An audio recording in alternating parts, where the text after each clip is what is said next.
Oke guys, sekarang kita berada di Betong guys. Oke, Betong sekarang ada festival food, akan berlangsung petang nanti lah. Oke, festival food ini Betong guys. Sekembalinya dari Jambatan Seribas tadi, kami singgah di Betong. Oke, dan seberang sana festival food yang akan berlangsung petang nanti. Oke, ini keadaan waterfront Betong guys. Hari itu kita di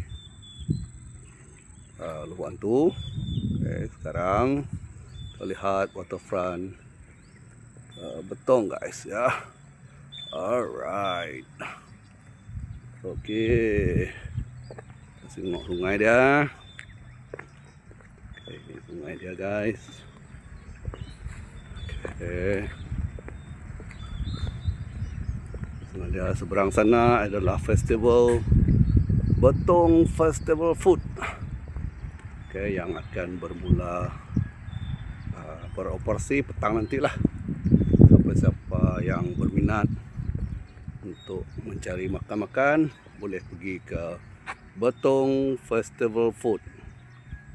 Alright, oke, itu dia. Belum lagi ya, sekarang belum lagi, petang nanti dah, malam nanti.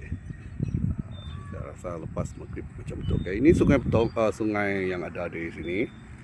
Oke, so kita boleh lihat sungai dia jernih, ada rumput. Oke, dan ada orang memancing sana guys. So kita jalan lagi. Kita jalan. Tengok orang mancing. Alright. Oke. Oke. Kita jalan lagi.